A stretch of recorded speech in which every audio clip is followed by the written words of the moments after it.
नमस्कार, यो एभी न्यूज खबरको संकेत हो। तपाई अहिले एभी न्यूज @7 मा हुनुहुन्छ। म ममता थापा। प्रारम्भमा मूल खबर। सर्लाहीको मलंगवा तनावग्रस्त, भोलि बिहान 8 बजेसम्म निषेधाज्ञा जारी। दुई पक्ष बीच भएको झडपलाई मध्यनजर गरी सुरक्षा सतर्कता बढाइयो। बाँकेको शमशेरगञ्जमा बस दुर्घटना हुँदा 7 जनाको मृत्यु, 34 जना घाइतेहरूको कोहलपुर अस्पतालमा उपचार हुँदै।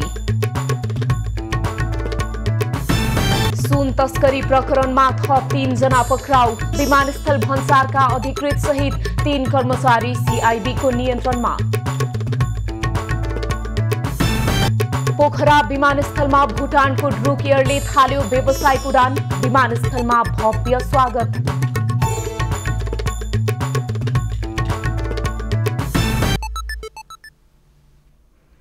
अब खबरको सिलसिला प्रारम्भ गरौं मलंगवामा निषेधाज्ञा सम्बन्धी प्रसंगबाट।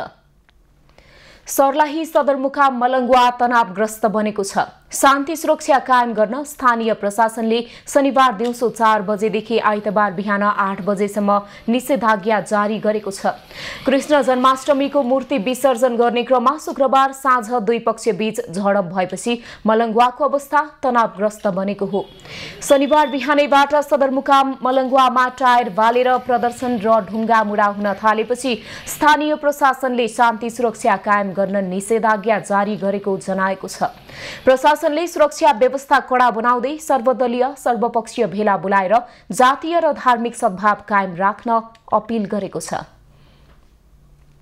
कुनै अप्रिय घटना हुन नदिन ठूलो संख्यामा प्रहरी परिचालन गरिएको छ। जिल्लामा सुरक्षा सतर्कता बढाइएको छ। प्रदर्शन र ढुङ्गा मुडाका कारण मलंगवाका पसल तथा बजार बन्द छ। आक्रोशित युवाहरूले आज पनि चोक चोकमा टायर बालेर विरोध प्रदर्शन गरेका छन्। बिहारैदेखि मलंगवाबाट चल्ने साना तथा लामो दूरीका यातायातका साधन चल्न सकेका छैनन्। थप जानकारी गराउन हाम्रा खबरदाता बख्तियार अली प्रत्यक्ष सम्पर्कमा हुनुहुन्छ। बख्तियार, निषेधाज्ञाको प्रभाव कस्तो छ, के छ अहिले त्यहाँको स्थिति?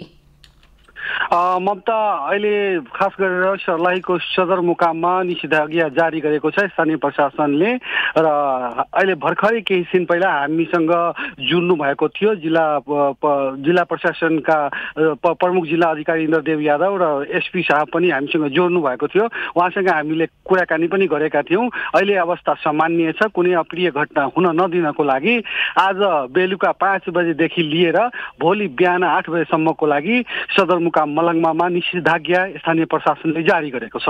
ममता, बख्तियार, जुन सर्वपक्षीय बैठक बोलाएर स्थितिलाई सामान्यीकरण गर्ने प्रयास पनि भइरहेको छ, भोलि निषेधाज्ञा सकिए पश्चात चाहिँ फेरि साम्य हुने स्थिति छ, अर्थात् के छ अवस्था?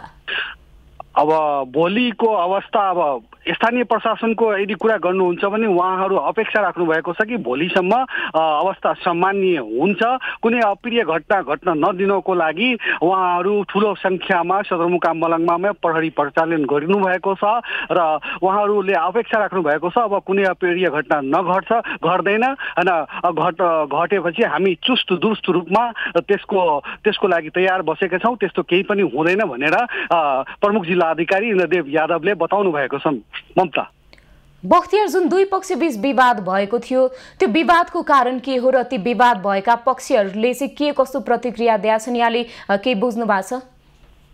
खास गरेर ममता, पर्सितिर चाहिँ भगवान श्री कृष्णजीको जुन प्रतिमा बनाएको थियो, अब त्यो पूजा सकिए लगतै हिजो चाहिँ जलाशयमा लगेर सेलाउने कार्यक्रम थियो र त्यही अनुसार हिजो राति चाहिँ नगर परिक्रमा गर्दै त्यो सेलाउने काम एकदमै राम्रो तरिकाले भइरहेको पनि थियो र भएको पनि छ। र जुन भगवान श्री कृष्णजीको मूर्ति व्यक्तिलाई जलाशयमा सेलाएर आएपछि एक किसिमको दुई पक्ष बीच ढुङ्गा मुढा हानाहान भएको अवस्था एसपी नरेश राज सुवेदीले बताउनु। उहाँ आफू पनि अब स्थलगत नै खट्नु भएको थियो रे र त्यस्तो अवस्था सिर्जना भएपछि केही असामाजिक तत्त्वहरूले ढुङ्गा मुढा गर्न थालेपछि ठुलो मात्रामा प्रहरी परिचालन सदरमुकाम मलङ्गमामा गरिएको थियो र तत्पश्चात अवस्था एकदमै सामान्य भएको पनि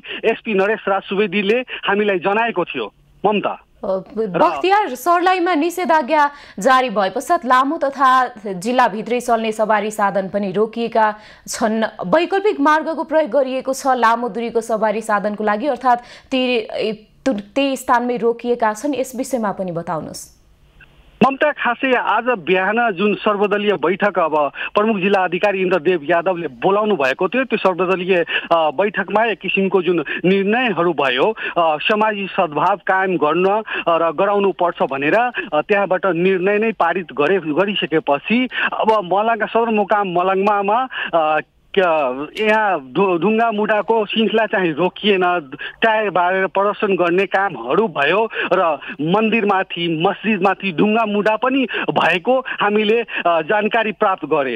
यद्यपि तपाईँ यदि जिल्ला स्थानीय प्रशासनसँग हामीले र एसपी नरेश सुवेदीसँग पनि हामी कुराकानी गरेका थियौँ र उहाँले स्वीकार्नु भएको पनि छ कि केही परिचालित व्यक्तिहरूले जुन समाजमा द्वन्द्व सिर्जना गर्न खोजेको थियो त्यस्ता व्यक्तिहरूको हामी पहिचान पनि गरेका छौँ र 4 जना व्यक्तिहरूलाई पक्राउ पनि गरेको छ र अब त्यस्ता चिन्हित गरेको व्यक्तिहरूसँग हामी खोज तलास गरिरहेको पनि जिल्ला प्रहरी कार्यालयले हामीलाई जानकारी गराएको छ र त्यो ढुङ्गा मुढाको र जुन विवादको जुन विवाद भइरहेको थियो त्यो सामान्य नभएपछि अनन्ततः अहिले जिल्ला प्रशासन कार्यालयले एउटा बैठक बसी सुरक्षा समितिको बैठक बसी साँझ 5 बजेदेखि भोलि बिहान 8 बजेसम्मको लागि निषेधाज्ञा जारी गरेको अवस्था रहेको छ। ममता, जानकारीका लागि धन्यवाद बख्तियार। उहाँ हुनुहुन्थ्यो सर्लाहीबाट हाम्रा खबरदाता बख्तियार अर्ली। सर्लाहीमा निषेधाज्ञा जारी छ। कृष्ण जन्माष्टमीको मूर्ति विसर्जन गर्ने क्रममा दुई पक्षबीच झडप हुँदा स्थिति असामान्य बनेपछि आज बेलुकी 4 बजेदेखि भोलि बिहान 8 बजेसम्म निषेधाज्ञा जारी गरिएको छ र यति बेला निकै नै कडाइका साथ निषेधाज्ञाको पालना भइरहेको जानकारी उहाँले हामीलाई गराउनुभयो। अब बाँकी खबर। सुन तस्करी प्रकरणमा त्रिभुवन अन्तर्राष्ट्रिय विमानस्थल भन्सारका अधिकृत सहित 3 कर्मचारी पक्राउ परेका छन्। शनिबार भन्सार अधिकृत पुष्पा जोशी तथा नायब सुब्बाद्वय कमल परियार र वीरेन्द्र नेपालीलाई पक्राउ गरेर अनुसन्धान अघि बढाएको नेपाल प्रहरीको केन्द्रीय अनुसन्धान ब्युरोले जनाएको छ।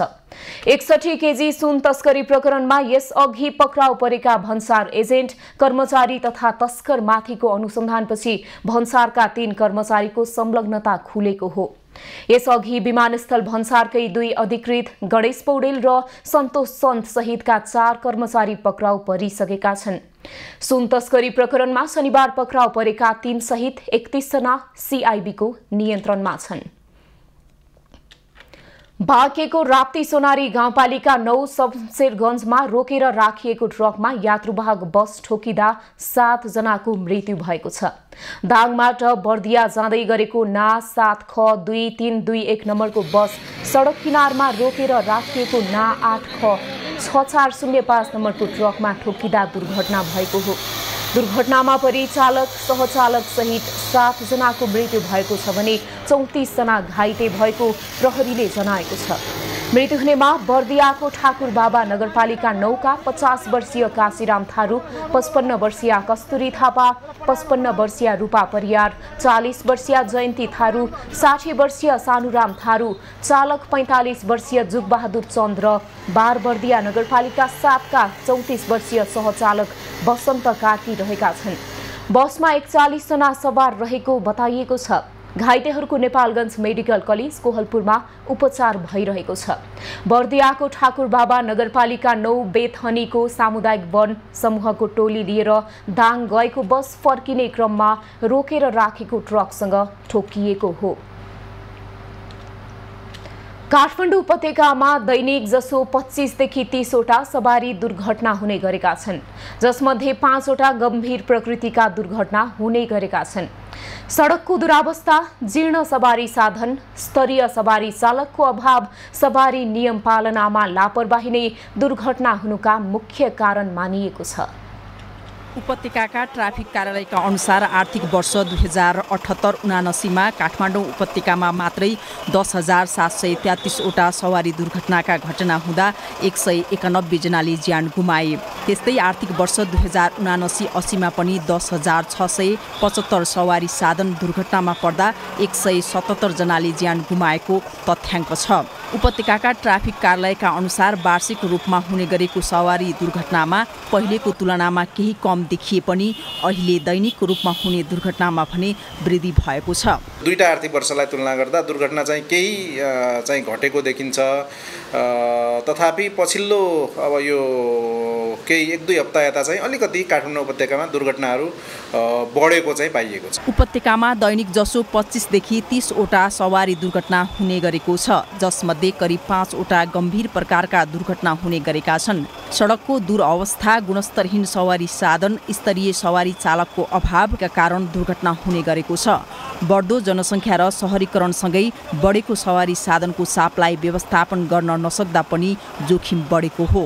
काठमाडौँ उपत्यकाको सवारी साधनको चाप, बढ्दो शहरीकरण र बढ्दो जनसङ्ख्याको अनुपात र यो जुन सीमित सडक संरचना, अब प्रविधिको प्रयोग हुन नसक्नु, म्यानुअली ट्राफिक व्यवस्थापन गर्नको लागि यो जनशक्तिले चाहिँ हामीलाई हम्मे नै परेको छ। उपत्यकाका ट्राफिक प्रहरी कार्यालयका अनुसार 90% दुर्घटना चालकको लापरवाहीका कारण हुने गरेको छ। यात्रुका कारणले पनि करिब 7 वटा दुर्घटना हुने गरेको तथ्याङ्कले देखाएको छ। काठमाडौँ उपत्यकामा सवारी व्यवस्थापनका लागि करिब 1700 ट्राफिक प्रहरी परिचालन गरिए पनि दुर्घटनाका घटनामा कमी आउन सकेको छैन। दुर्घटना न्यूनीकरणका लागि चेक जाँचमा कडाई, पुराना सवारी साधन सञ्चालनमा रोक, सवारी चालक र यात्रुले कडाईका साथ सवारी नियम पालना गर्नुका साथै जीर्ण सडकको स्तरोन्नति गर्न जरुरी देखिन्छ। नेकपा एमालेका अध्यक्ष एवं पूर्व प्रधानमन्त्री केपी ओलीले मुलुकमा सामाजिक विद्वेष फैलाउने तत्त्वहरू क्रियाशील रहेको बताएका छन्। तीजको अवसर पारेर भक्तपुरमा आयोजित एक कार्यक्रममा अध्यक्ष ओलीले जात जात, ओडा ओडा, पालिका पालिका मिलेर बसेको देख्न नसक्नेहरूले मुलुकमा साम्प्रदायिक विद्वेष फैलाउने काम गरिरहेको आरोप लगाएका हुन्। उनले हाम्रा चाडपर्वले सामाजिक सद्भाव कायम गर्नुका साथै सबै समुदायमा निकटता ल्याउने माध्यमको रूपमा काम गरिरहेको उल्लेख गर्दै चाडपर्वसँग मेल नखाने गतिविधि हुनु दुःखद भएको बताए। सबै जातका, सबै थरका, बाटोवारीका बाटो पारीका, खोलावारीका खोला पारीका, डिलवारीका डिल पारीका, एउटा वडाका अर्को वडाका, एउटा पालिका र अर्को पालिकाका मान्छेहरू सँगै बसेर किन रमाएका होलान्? यसमा पिर गर्नेहरू पनि छन्। अहिले पनि चाडको अर्थ सामाजिक सद्भाव कायम गर्नु हो, सामाजिक निकटता कायम गर्नु हो, सबै मिलेर रमाउनु हो। साझा जात्रा, साझा चाड, साझा पर्व, साझा खुसियाली, साझा उत्सव त्यो मनाउने हो। अध्यक्ष ओलीले तीज पर्वले महिलाहरूमा सबैभन्दा बढी खुसियाली ल्याएको भन्दै त्यो सबैका लागि खुसीको कुरा भएको पनि उल्लेख गरे। उपप्रधान एवं गृहमन्त्री नारायण काजी श्रेष्ठले नेपालको विविधता बीचको एकता, सद्भाव र सहिष्णुताको मौलिक विशेषतामा आक्रमण भइरहेको बताएका छन्। शनिबार ज्यापू महागुठीको चौथो राष्ट्रिय महाधिवेशनलाई काठमाडौँमा सम्बोधन गर्दै मन्त्री श्रेष्ठले विविधताका बीच एकता, सद्भाव र सहिष्णुता रहेको हाम्रो मौलिक परम्परा र संस्कृतिमाथि हुने कुनै पनि आक्रमणलाई देशमा फस्टाउन दिन नहुने बताएका हुन्। उनले आफ्नो पहिचान, अधिकार र विकासका निम्ति सचेत हुनुपर्ने उल्लेख गर्दै प्राप्त उपलब्धिको रक्षा र थप अधिकारका लागि अघि बढ्न आह्वान पनि गरे। नेपालको यो विविधताको बीचको एकता, सद्भाव र सहिष्णुताको मौलिक विशेषतामाथि कहीँ कतैबाट धावा बोल्ने षड्यन्त्र भइराखेको त छैन। हामी सबै सचेत हुनुपर्ने आवश्यकता छ। आज जातीय, भाषिक र धार्मिक एकताको सट्टा सद्भाव र सहिष्णुताको सत्ता विभिन्न नाममा द्वन्द्व फैलाउने, विग्रह फैलाउने खतराहरू पनि देखिन थालेका छन्। हामी सबै आफ्नो पहिचान, अधिकार र विकासको निम्ति सचेत हुनुपर्छ। प्राप्त भएको उपलब्धिको रक्षा गर्दै थप अधिकारको निम्ति हामी अगाडि बढ्नुपर्छ। गृहमन्त्री श्रेष्ठले समृद्धिको कार्यभार पूरा गर्न सरकारले अहिले सुशासन, समृद्धि र सामाजिक न्यायलाई आफ्नो कार्यभारको मूल मन्त्र बनाएको पनि बताए। उनले नेपाललाई विकास र समृद्धिको दिशातर्फ लैजानका लागि राष्ट्रिय पुँजीको विकास, उत्पादनको वृद्धि, सामाजिक न्याय स्थापना गर्नुपर्ने आवश्यकता रहेको पनि सरकारले अहिले सुशासन, समृद्धि र सामाजिक न्यायलाई आफ्नो कार्यभारको मूल मन्त्र बनाएको छ। यही आधारमा हामीले काम गरिराखेका छौँ र हामी यसलाई विराम नलिकन अगाडि बढाउनेछौँ। यो वास्तवमा नेपाललाई विकास र समृद्धिको दिशातिर लैजानको निम्ति हामीले अहिले राष्ट्रिय पुँजीको विकास गर्नु छ, उत्पादनको वृद्धि गर्नु छ, सामाजिक न्याय स्थापित गर्नुपर्ने छ र नेपाली जनताका दैनिक आवश्यकतालाई पुरा गरेर नयाँ जीवन दिनु छ। उपप्रधानमन्त्री श्रेष्ठले नेपाली जनतालाई आफ्नो देशभित्रै आफ्ना आफन्तको, बालबच्चाको साथमा र आफ्नो मातृभूमिको साथमा श्रम सिंचित सुख जीवन दिलाउने अवसर दिलाउनु अहिलेको आवश्यकता भएको पनि बताए। नेकपा एकीकृत समाजवादीका अध्यक्ष एवं पूर्व प्रधानमन्त्री माधव नेपालले कोशी प्रदेशमा मध्यावधि चुनाव गर्नुपर्ने पक्षमा आफ्नो पार्टी नरहेको बताएका छन्। शनिबार काठमाडौँमा आयोजित एक कार्यक्रमलाई सम्बोधन गर्दै अध्यक्ष नेपालले जनता र राष्ट्रलाई अर्थको बोझ पर्ने भएकाले पुनः निर्वाचन हुन नहुने बताएका हुन्। उनले देशको आर्थिक अवस्थालाई मध्यनजर गरी मध्यावधि चुनावमा नगई मिलेर सरकार बनाउनु पर्नेमा जोड पनि दिए। उनले प्रदेश 1 मा मध्यावधि चुनाव भए आफ्नो पार्टीले अहिलेको भन्दा तेब्बर बढी सिट जित्ने दाबी समेत गरे। चुनाव भयो भने पनि हाम्रो पार्टीलाई फाइदै हुन्छ। अहिले हामीसँग त्यहाँ 4 सिट छ। त्यो सिट सङ्ख्या बढेर हामीले दोब्बर तेब्बर ल्याउन सक्छौँ भन्ने विश्वास पनि छ। अरू पार्टीहरूको सातो गएको छ, यत्रो ठुलो सङ्ख्या छ, 40 वटा सिट जितिएको छ। अर्कोचोटि त 20 भन्दा पनि बढ्दैन भनेर डराइरहेका छन्। अध्यक्ष नेपालले मध्यावधि निर्वाचनमा नगई कोशी प्रदेश सरकार टिकाइ राख्न सबैले मिलेर उपाय निकाल्नुपर्नेमा जोड दिए। संघीय मामिला तथा सामान्य प्रशासन मन्त्री अनिता देवीले यस वर्षको हरितालिका तीजलाई सामाजिक सद्भाव कायम राख्ने गरी मनाउन आग्रह गरेकी छन्। शनिबार काठमाडौँमा आयोजित तीज तथा सौन्दर्य सम्मान कार्यक्रममा बोल्दै मन्त्री देवीले तीजको मौलिकता र सामाजिक सद्भावलाई ख्याल गर्दै तीज पर्व मनाउन सबै नारीहरूलाई आग्रह गरेकी छन्। मन्त्री देवीले तीजले माइती र चेलीबेटीको सम्बन्धलाई अझै आत्मीय बनाउने भएकाले पर्वको विशेष महत्व रहेको पनि बताइन्। यस वर्षको हरितालिका तीज असोज 1 गते विशेष रूपले तीजको मौलिकता र सामाजिक सद्भावलाई कायम राखी मनाउन आग्रह गर्दछु। आगामी तीजले सम्पूर्ण दिदीबहिनीहरूका परिवारमा सुख शान्ति समृद्धि एवं सामाजिक एकता कायम होस् भन्ने हार्दिक मङ्गलमय शुभकामना दिन चाहन्छु। मन्त्री देवीले देश र जनताका लागि योगदान दिने नारीहरूलाई सम्मान गर्ने कार्यलाई असल कार्यको संज्ञा दिँदै त्यसलाई निरन्तरता दिनुपर्ने आवश्यकता पनि औल्याइन्। कार्यक्रममा सामाजिक क्षेत्र योगदान पुर्याएका 9 जना नारीहरूलाई सम्मान गरिएको थियो। दार्चुलामा भारतसँग सीमा जोडिएको क्षेत्रमा सुरक्षा उपस्थिति जनाएको सशस्त्र प्रहरीले अब चीनसँगको सीमामा पनि सुरक्षा उपस्थिति जनाएको छ। दार्चुलाको ब्यास गाउँपालिका 1 टिङ्करको छ्यालेखमा सशस्त्र प्रहरीको बोर्डर आउटपोस्ट बीओपी स्थापना गरिएको हो। बीओपीको सशस्त्र प्रहरीका अतिरिक्त महानिरीक्षक बमसीराज दाहाल र दार्चुलाका प्रमुख जिल्ला अधिकारी किरण जोशीले संयुक्त रूपमा उद्घाटन गरेका हुन्।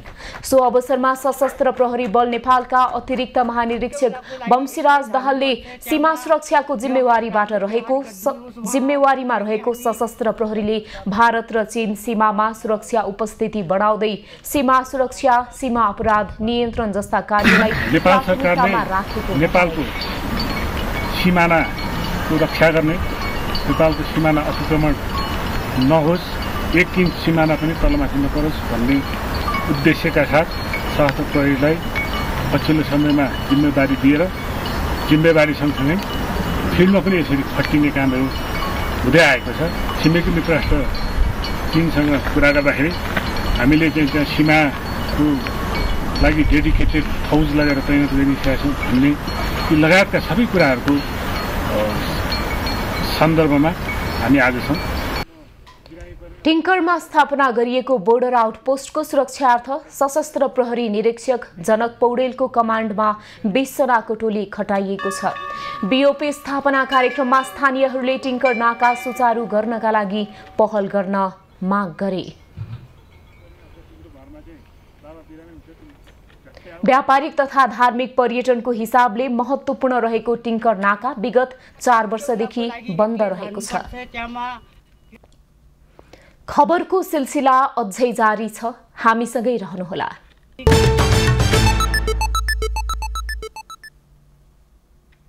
अब बाँकी प्रसंग।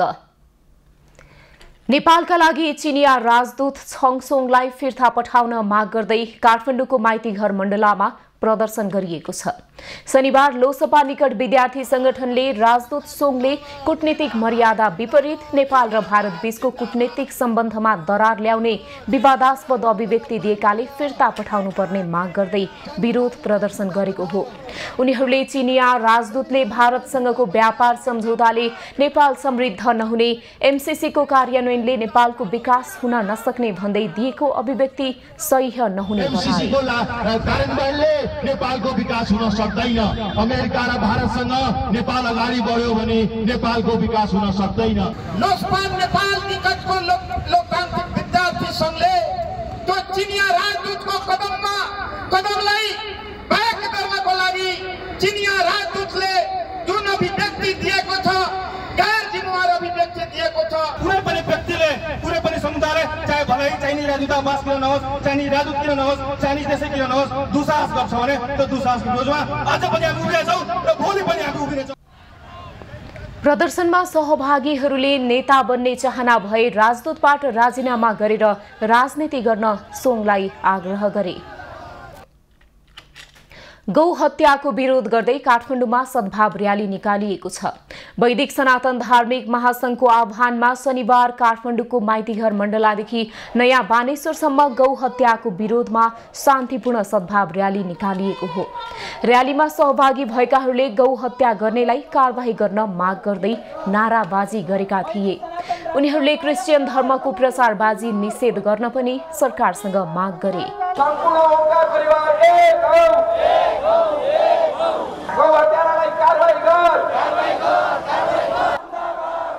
नेपालमा आफ्नो धर्म संस्कृति विरोधी गतिविधि बढेकाले आफूहरूले त्यसको संरक्षणको निम्ति प्रदर्शन गर्नु परेको र्यालीमा सहभागीहरूले बताएका छन्। राष्ट्रिय झण्डा सहित सहभागी भएका उनीहरूले हिन्दू राष्ट्र नै नेपालमा कायम हुनुपर्ने जिकिर समेत गरे। बर्दियाको मधुवन नगरपालिका ओराली बजारमा स्थानीयले यातायात अवरुद्ध गरेर आन्दोलन गरेका छन्। शुक्रबार मधुवन नगरपालिका 3 भग्रैयामा जंगली पाटे बाघको आक्रमणमा परि स्थानीय 55 वर्षीय कली वंशी मगरको मृत्यु भएपछि स्थानीय आन्दोलनमा उत्रिएका हुन्। उनीहरूले पटक पटक बाघको आक्रमणमा परि मानिसको मृत्यु भइरहँदा पनि स्थानीय र केन्द्र सरकारले स्थानीयलाई जंगली जनावरबाट सुरक्षित राख्न कुनै ठोस कदम नचालेको भन्दै ओराली बजारमा यातायात अवरुद्ध पारेका हुन्।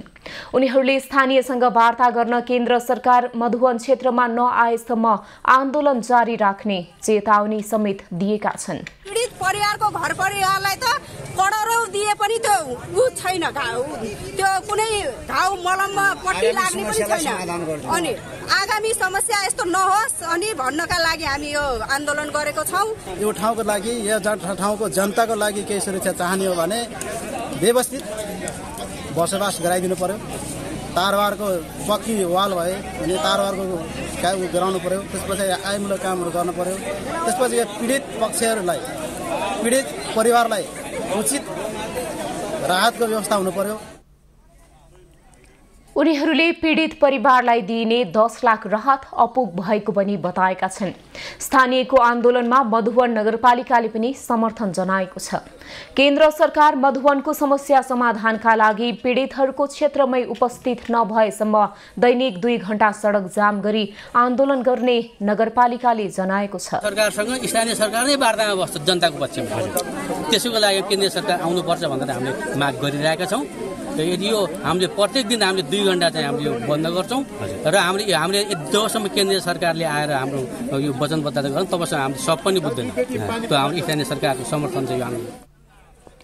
मधुवन नगरपालिकामा मात्रै गएको 15 महिनामा बाघको आक्रमणमा परि 5 जनाले ज्यान गुमाएका छन् भने 12 जना घाइते भएका छन्। पर्वतका 38 स्थानीयमा बर्थिङ सेन्टर भए पनि जिल्लाभन्दा बाहिर सुत्केरी गराउनेको संख्या बढेको छ। जिल्लामा भन्दा बाहिर गएर सुत्केरी गराउने आमाहरूको संख्या झण्डै दोब्बर बढिरहेको तथ्याङ्कले देखाएको छ। जिल्लामा सुत्केरी हुने आमाहरूको संख्या न्यून हुनुको कारण सेवाको विश्वसनीयतामा कमी आएको सरकारवालाहरूले बताएका छन्। जिल्लाका स्वास्थ्य संस्थामा पहिलो गर्भवती जाँच गराउने 76% आमाहरू आउने भए पनि सुत्केरी गराउन भने कम संख्यामा आमाहरू जिल्लाभित्रका बर्थिङ सेन्टर पुग्ने गरेका छन्। गर्भवती महिलाहरूमध्ये जिल्लाभित्रका बर्थिङ सेन्टरमा 36% मात्रै आउने गरेको र अन्य आमाहरू बाहिरका स्वास्थ्य संस्था र अस्पतालहरूमा पुगेर सुत्केरी हुने गरेको जिल्ला जनस्वास्थ्य कार्यालय पर्वतले जनाएको छ। अब एएनसी भनेर भन्छ कि गर्भ परीक्षण गर्न 76% महिलाहरू आउनुभयो, तर चाहिँ हाम्रोमा सुत्केरी गराउन जम्मा 36% मात्रै आउनुभयो। भने यति ठुलो ग्याप हामीले देखेका छौँ। पर्वतमा 500 जना स्वयंसेवी, सुत्केरी गराउने स्टाफ नर्स 135 जना र दक्ष प्रसुति कर्मी 54 जना रहेका छन्। पर्याप्त जनशक्ति हुँदाहुँदै जिल्लामा सुत्केरी हुने आमाहरूको संख्या न्यून हुनुको कारण सेवाको विश्वसनीयतामा कमीले भएको सरकारवालाहरूले बताएका छन्। 38 वटा बर्थिङ सेन्टर छ, त्यहाँ चाहिँ 50% स्वास्थ्य संस्थामा चाहिँ हामी 10 वटा पनि डेलिभरी गर्न सकेका छैनौँ। त्यहाँ लगानीको मात्रै कुरो नगरौँ, त्यहाँ बस्ने स्वास्थ्य कर्मीको स्किल के भयो होला। 21 जना दक्ष सुत्केरी कर्मीलाई स्थानीय सरकारहरूले अन्यत्र जिम्मा लगाएका कारण पनि बर्थिङ सेन्टरहरू बेकामी बनिरहेको जनाइएको छ। सुरक्षित मातृत्व र पोषणमा राज्यले धेरै खर्च गर्ने गरेको भए पनि प्रतिफल राम्रो आउन नसकेको गण्डकी स्वास्थ्य निर्देशनालयले जनाएको छ। वर्षमा 10 वटा पनि सुत्केरी नहुने ठाउँमा सरसफाइको कुरा पनि कति बेला त्यहाँ होइन अपरजट आउँछ, आज त छैन के अरे भनेर चाहिँ त्यो पुछपाछ नगरी दैनिक रूपमा पुछपाछ नगर्ने अवस्था हो भने त्यहीँबाट पनि अर्को रोग लिएर चाहिँ घर जान सक्छ आमाले र उसको अवस्था खराब हुन सक्छ। पर्वतका स्थानीय तहहरूमा सुत्केरी हुँदा पाइने सेवाहरू समयमै र प्रभावकारी नहुँदा पनि गर्भवती महिलाहरू सुत्केरी हुन अन्यत्र जाने गरेको सरकारवालाको गुनासो छ। आगामी भदौ 27 गतेदेखि 14 वर्ष उमेर पूरा भएका र 15 वर्ष ननाघेका किशोरीहरूलाई लक्षित गर्दै पाठेघरको मुखको क्यान्सर विरुद्धको खोप लगाइने भएको छ। स्वास्थ्य सेवा विभागले पाठेघरको मुखको क्यान्सर रोगको रोकथामका लागि 20,000 मात्रा एसपीभी खोप लगाउन लागेको जानकारी दिएको छ। विभाग अन्तर्गत बाल स्वास्थ्य तथा खोप शाखाका प्रमुख डाक्टर अभियान गौतमले हाल उपलब्ध भएको एसपीभी खोप 6 महिनाको अन्तरालमा 2 मात्रा लगाउनुपर्ने जानकारी दिए। उनले एसपीभी खोप 2 मात्रा पूरा गरेमा लक्षित गरेको प्रजातिबाट हुने संक्रमणबाट 95% सम्म सुरक्षा प्रदान गर्ने पनि बताए। खोपको प्रभावकारिता 95% देखि 99% सम्म छ भनेको 95% भनेको राम्रो प्रभावकारिता हो। यो खोप लगाइसकेपछि हामी ढुक्क हुन्छौँ, तर सँगसँगै योसँग गर्नुपर्ने अन्य कुराहरू चाहिँ स्क्रिनिङका पार्टहरू छन्। त्यो भनेको चाहिँ 30 वर्ष काटेका महिलाहरूले 30 वर्षदेखि 50 वर्षका महिलाहरूले प्रत्येक 5-5 वर्षमा पाठेघरको मुखको क्यान्सर भएको अथवा इन्फेक्सन भएको परीक्षण गर्नुपर्ने हुन्छ। खोप यौन सम्पर्क हुने उमेर भन्दा पहिले नै दिएमा बढी प्रभावकारी हुने विभिन्न अध्ययनले देखाएको छ। पहिलो मात्रा खोप लगाउँदा उमेर खुल्ने आधिकारिक प्रमाण, दोस्रो मात्राको हकमा पहिलो मात्रा लगाएको खोप कार्ड आवश्यक पर्ने गौतमले जानकारी दिए। उनले साधारणतया एसपीभी खोप लगाएपछि खोप लगाएको ठाउँमा दुख्ने वा सुन्निने, टाउको दुख्ने, वाकवाकी लाग्ने, थकान महसुस हुने, रिङ्गटा लाग्ने, ज्वरो आउने, एलर्जी रियाक्सन हुने भए पनि यी असरहरू सामान्य हुने जानकारी दिए। खोप लगाउँदाखेरि पनि जुनसुकै सुई लगाउँदाखेरि पनि त्यहाँ हुने दुखाइ, त्यहाँ अलिकति रगत बग्न सक्ने कुराहरू, त्यहाँ खोप लगाउँदाखेरि त्यो वरिपरि सुन्निने, रातो हुने, डाबर आउने, अलिअलि त्यो खालको असरहरू हुनसक्छ। त्यसको लागि अनि त्यो खोप लगाइसकेपछि पनि घर गइसकेपछि पनि सामान्य ज्वरो आउन सक्ने, लो ग्रेड फिभरहरू हुन सक्ने हुन्छ। एसपीभी खोप सेवा कोशी अस्पताल विराटनगर, नारायणी अस्पताल वीरगंज, परोपकार प्रसूति तथा स्त्रीरोग अस्पताल गण्डकी, स्वास्थ्य विज्ञान प्रतिष्ठान पोखरा, भेरी अस्पताल नेपालगञ्ज, प्रदेश अस्पताल वीरेन्द्रनगर र डडेलधुरा अस्पताल डडेलधुरामा उपलब्ध हुनेछ। खोपको शुभारम्भ परोपकार प्रसूति तथा स्त्रीरोग अस्पताल थापाथलीबाट स्वास्थ्य तथा जनसङ्ख्या मन्त्री मोहन बहादुर बस्नेतले गर्नेछन्। अबको पालो एभी न्यूज एट बिजनेस।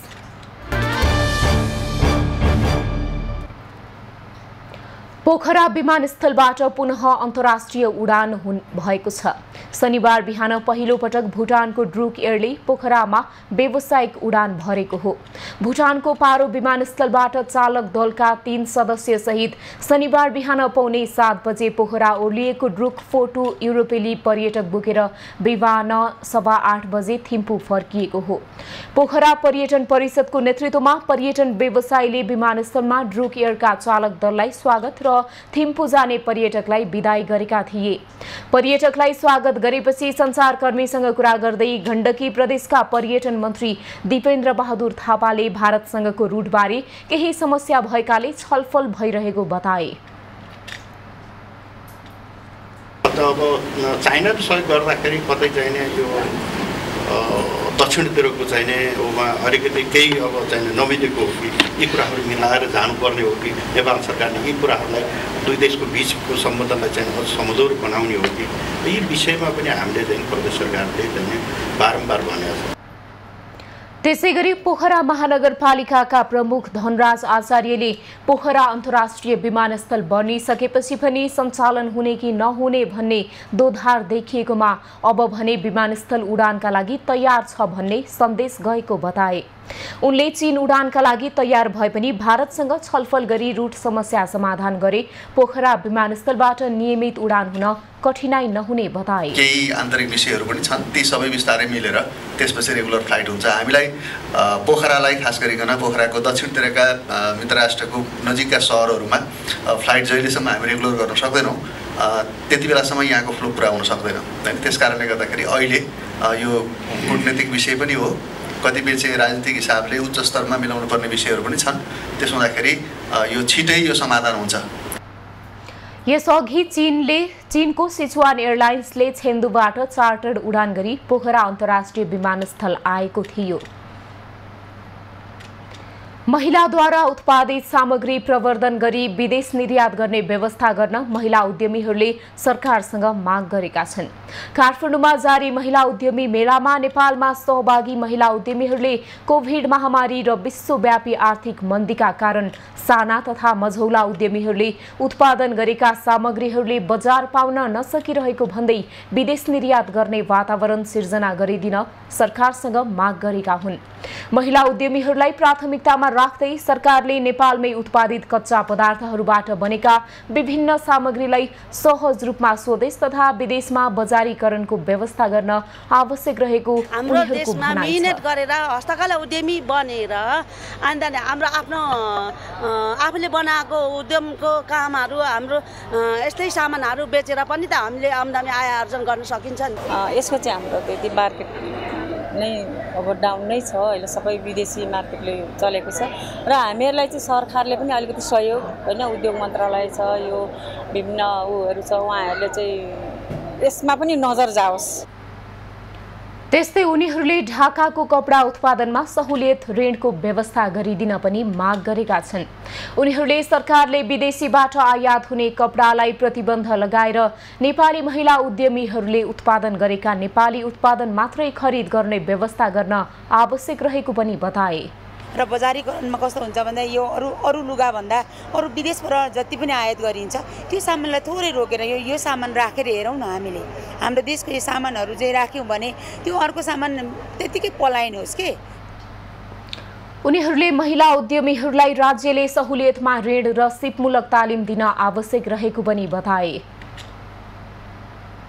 अबको पालो कृषि खबर। कालीमाटी फलफूल तथा तरकारी बजार विकास समितिले गोलभेडाको भाव आज प्रति किलो 45 रुपैयाँ तोकेको छ। समितिले आज तरकारी तथा फलफूलको बजार भाव तोक्दै भारतीय गोलभेडाको थोक मूल्य प्रति किलो 45 रुपैयाँ कायम गरेको छ। त्यस्तै सानो लोकल गोलभेडा 45 रुपैयाँ, सानो गोलभेडा टनेल प्रति किलो 49 रुपैयाँ कायम गरिएको छ। त्यस्तै रातो आलुको थोक मूल्य 57 रुपैयाँ र मुडेको आलुको मूल्य प्रति किलो 51 रुपैयाँ रहेको छ। त्यस्तै सुकेको प्याजको मूल्य पनि घटेको छ। केही दिनदेखि प्रति किलो 73 रुपैयाँमा कारोबार भइरहेको भारतीय सुकेको प्याजको मूल्य प्रति किलो 71 रुपैयाँमा झरेको छ। लोकल गाजरको मूल्य प्रति किलो 86 रुपैयाँ तोकिएको छ भने बन्दाको मूल्य प्रति किलो 76 रुपैयाँ र स्थानीय काउलीको मूल्य प्रति किलो 95 रुपैयाँ छ। भोजपुरका किसानहरूको रोजाइमा चिराइतो खेती पर्न थालेको छ। मकै, आलु लगायतको तुलनामा खेती गर्न सहज हुने र आम्दानी पनि मनग्य हुने भएपछि भोजपुर टेम्के मयुङका किसानहरूको रोजाइमा बहुउपयोगी जडीबुटी चिराइतो परेको हो। चिराइतो बिक्रीबाट वार्षिक रूपमा 10 देखि 15 लाखसम्म आम्दानी हुने गरेको कृषकहरूले बताएका छन्। टेम्के मयुङका किसानहरूले प्रति परिवार वार्षिक 20 देखि 50 मन उत्पादन गर्ने गरेका छन्। लेकाली भेग तथा चिस्याम क्षेत्र भएकाले टेम्के मयुङमा चिराइतोको राम्रो उत्पादन हुँदै आएको किसानको भनाइ छ।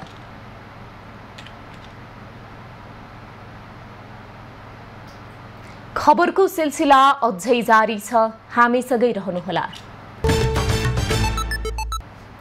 अबको पालो खास खबर।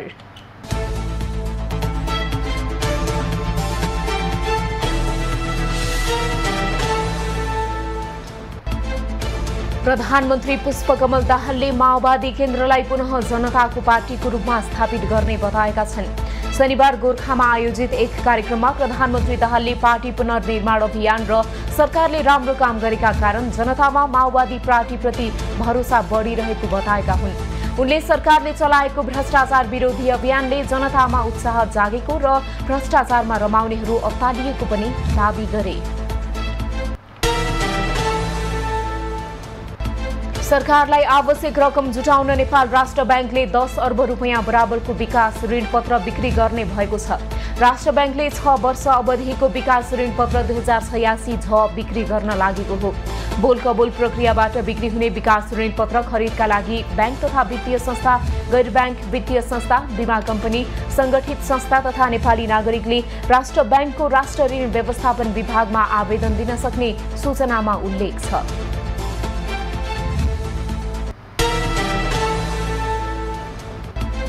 नेपाल प्रहरीले 1000 दरका 158 नक्कली नोटसहित एकजनालाई पक्राउ गरेको छ। प्रहरीले शुक्रबार काठमाडौँ महानगरपालिकाको स्वयम्भूबाट 1000 दरका 158 नक्कली नोटसहित गोर्खा नगरपालिका 4 धारापानी घर भई नागार्जुन नगरपालिका स्थित भीमढुङ्गा बस्ने 38 वर्षीय गौरव थापालाई पक्राउ गरेको हो।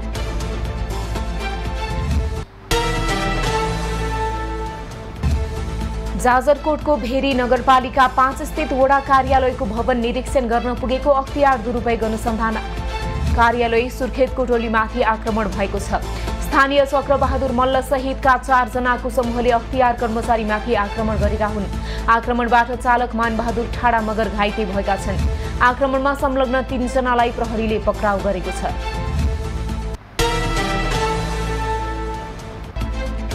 बारागढी गाउँपालिका बारा जिल्लामै पहिलो पुनः साक्षर गाउँपालिका घोषणा भएको छ। 16 पालिकाहरूमध्ये सदरमुकाम कलैया उपमहानगर राजमार्गसँग जोडिएका जेतपुर सिमरा निजगढ नगरपालिका सहित सुगम पालिकाहरूलाई उसिन्दै दक्षिणतर्फको कोर मधेसी समुदायको बाहुल्य रहेको बारागढी गाउँपालिका जिल्लामै पहिलो पूर्ण साक्षर गाउँपालिका घोषणा भएको छ।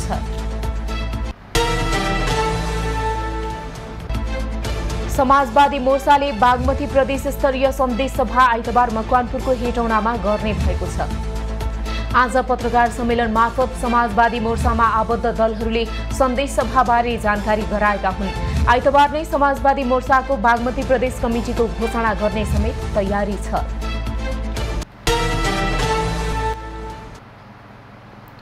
अबको पालो एभेन्यूज एट मौसम।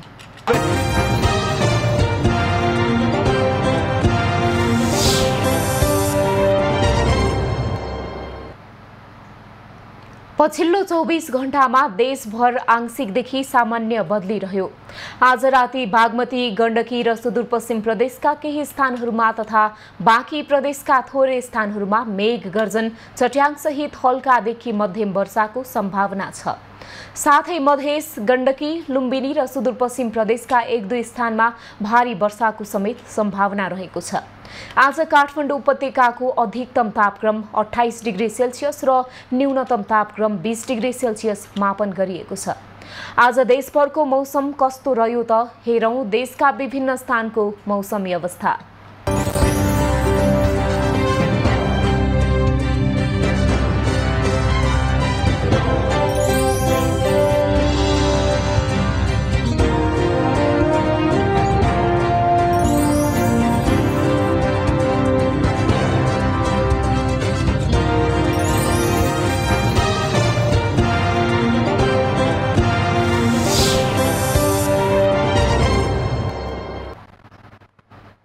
अहिलेलाई खबरको क्रम यति नै। एभेन्यूज खबरका यी सहित अन्य विस्तृत खबरका लागि www.avenews.tv लगइन गर्न सक्नुहुनेछ।